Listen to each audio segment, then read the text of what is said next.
আমাকে একটি ডেমো দিতে দেওয়ার জন্য আপনাদের সকলকে অসংখ্য ধন্যবাদ। অবশ্যই এই ক্লাসটার স্বার্থে এই কক্ষটাকে একটি আদর্শ ক্লাসরুম এবং আপনাদের শিক্ষার্থী হিসেবে ধরে নিতে পারি। হ্যাঁ অবশ্যই। ধন্যবাদ স্যার, ধন্যবাদ ম্যাম।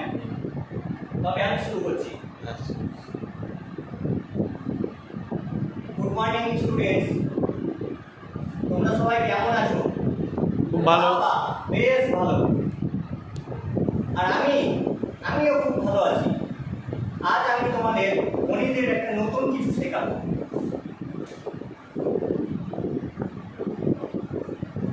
আচ্ছা, এখন তোমরা কোন ক্লাসে পড়ছো? বাবা,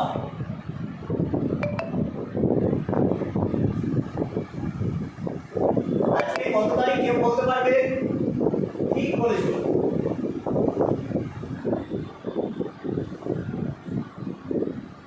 আমি তোমাদের কোন বিষয় পড়াই? গণিত। আচ্ছা, তোমরা টাকা পয়সা এই ব্যাপারগুলো জানো, সবাই আমরা আলোচনা করি এগুলো নিয়ে। প্রত্যেকের ব্যাংক অ্যাকাউন্ট আছে নিশ্চয়। আচ্ছা, এই ব্যাংক অ্যাকাউন্টটা কেন করা হয় কেউ বলতে পারবে?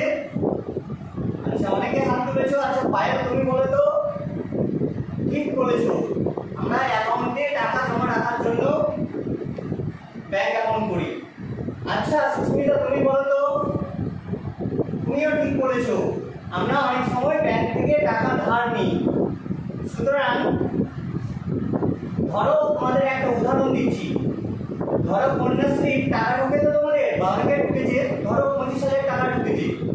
তো 1 বছর পর ব্যাংকে গিয়ে যদি দেখো তোমাদের 25,000 টাকাই থাকবে না 25,000 টাকাটা বেরিয়ে যাবে। আচ্ছা, আরেকটা হাত তুলেছো। সুমন, তুমি বলো। ঠিক বলেছো, সেই 25,000 টাকাটা 25,000 টাকায় থাকবে না, বেড়ে যাবে।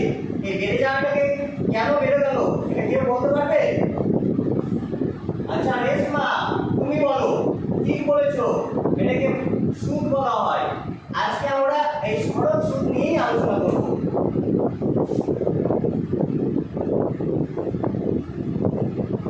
আচ্ছা, এই সরল সুদ জিনিসটা তাহলে কি বুঝতে পারলে?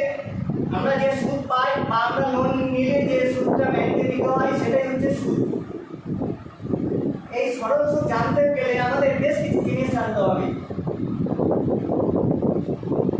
আসল, আমরা ব্যাংকে যে টাকাটা রাখি বা ব্যাংক থেকে যে টাকাটা ধার নিই সেটাই হচ্ছে আসল।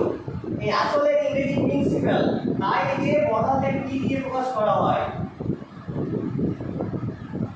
সময়, আমরা কত বছরের জন্য টাকাটা জমা রাখলাম বা কত বছর এর জন্য লোন দিলাম সেটা সময়ের ইংরেজি টি, তাই দিয়ে ছোট হাতের টি দিয়ে প্রকাশ করা হয়।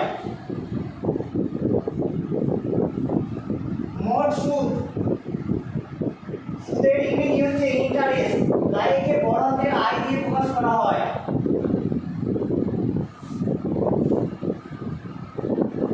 বার্ষিক সুদের হার, রেট অফ ইন্টারেস্ট এর ইংরেজি আর আসছে, তাই একে আর দিয়ে প্রকাশ করা হয়। আচ্ছা, বার্ষিক সুদের হার 8%। শতকরা তোমরা পড়েছো নিশ্চয়, তো এটার অর্থ কি বলতে পারবে? আচ্ছা রোমান, তুমি বলো। বা ঠিক বলেছো, এটার অর্থ হচ্ছে 100 টাকার 1 বছরের সুদ 8 টাকা। আচ্ছা, ঐকিক নিয়ম তোমরা সবাই নিশ্চয়ই জানো। আমি বলো তো, 1 টাকার 1 বছরের সুদ কত হবে? সুমন, তুমি বলো। বেশ, ঠিক বলেছো, r/100। আচ্ছা, আমাদের এখানে আসল কত ছিল? 2 টাকা। তাহলে 2 টাকার কত বছরের জন্য? কি বলতে এখানে 1 বছর হতে পারে, 2 বছর হতে পারে, 3.5 বছর, 2.5 বছর, যে কোনো হতে পারে। তাহলে 2 বছরের কত হবে? PTR/100। এটা আমরা কি বের করলাম? সুদ। কিন্তু দেখো মোট সুদকে আমরা কি দিয়ে প্রকাশ করেছি? আয় দ্বারা। সুতরাং আমরা বলতে পারি আয় সমান PTR/100। তাহলে সূত্রটা নিশ্চয়ই সবাই বুঝতে পেরেছো কিভাবে এলো। আচ্ছা, এই সূত্রের সাহায্যে আমরা একটা অঙ্ক করব।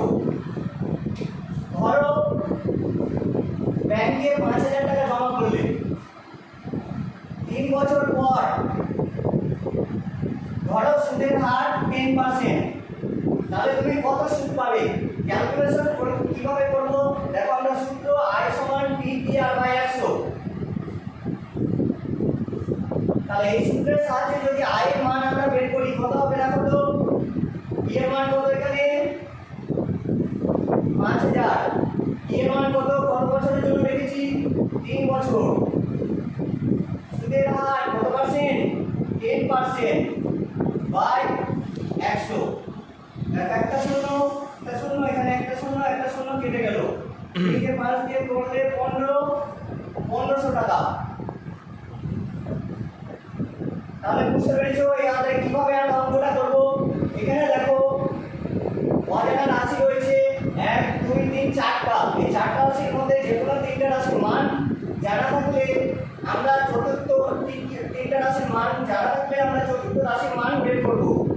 তো তোমরা এই সূত্রের সাহায্যে তোমাদের অনুশীলনীতে যে অঙ্কগুলো আছে সেগুলো বাড়ি থেকে করে আনবে। পরের দিন যে অঙ্কগুলো আটকাবে সেগুলো আমি তোমাদের করে দেবো। এখন তোমরা চুপচাপ বসো, বাইরে কেউ বেরোবে না। পরবর্তী তোমাদের কি ক্লাস আছে? ও ইংরেজি। আচ্ছা ঠিক আছে, তবে তোমরা চুপচাপ বসে থাকবে।